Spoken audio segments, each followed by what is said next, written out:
Hey everybody, Boris, Forex. Welcome to the crosses section for May 14, May 18, 2018.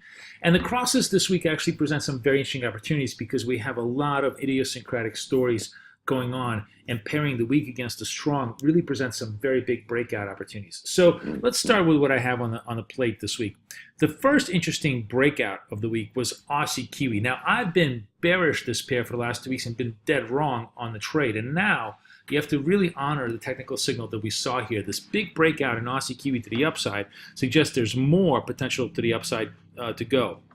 So the trade now from 108 looks to be 109 resistance, 107 support, and it looks like it could extend. Obviously, we have Australian data this week that could scuttle this idea, but if it comes in even mildly positive, and if the New Zealand data comes in soft on the inflation side, is really reasonable chance here that we could extend to 109 just on momentum flows alone.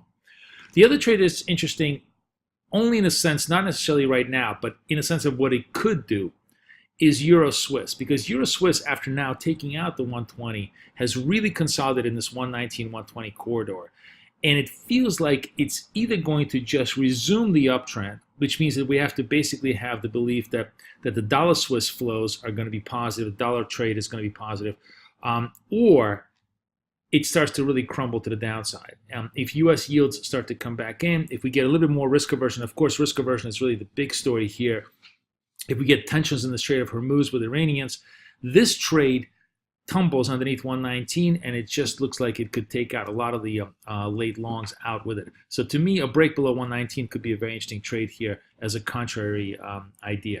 And then the last trade of the week is just sort of a simple fundamental pairing that looks very good technically as well, which is that basically if you think that pound data is going to be weak, CAD data will be strong this week, and that you continuously see positive flows and negative flows into the two currencies, this has been a long downtrend trade, and it has the potential to really accelerate downside towards the 170. Let's take a look at the charts and see what I mean on all of these ideas. So here's Aussie Kiwi, and this massive, massive breakout on Thursday deserves attention. When we have these kind of big, huge candle moves, especially in this pair, there is at minimum about 100 points, sometimes maybe 70 points, but there's certainly some extension almost always coming, especially when we're coming off a relatively low period. In other words, Aussie Kiwi is at the low level of its range rather than the high end of its range. So big candle move up here suggests there's probably more moves to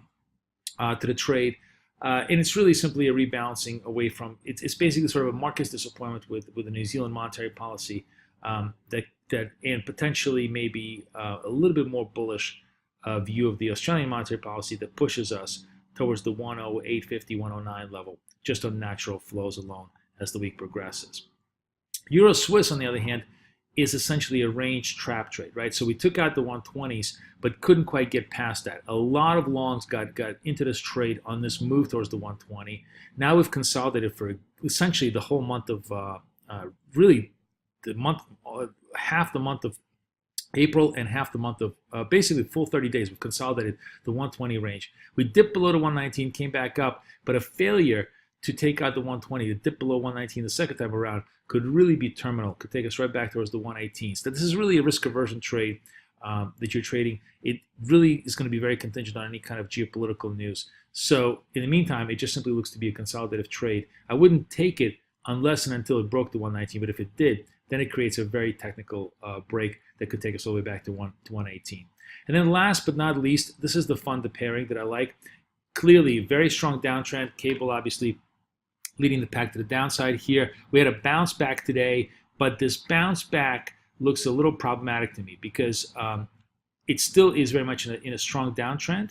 And as long as we stay below the 175 level, the trend in the pair is to the downside. If we get negative UK data, we certainly can break to the downside. We take out the 172s to the bottom. It opens up the full move down to 170, especially if we get positive Canadian data end of the week. So I still like this trade as a short until and unless it takes out the 175, at which point you're clearly going to be wrong. So that's how the week shapes up. I think there's some very interesting opportunities here. I wish you guys the best luck, the best trading. Boris, over and out.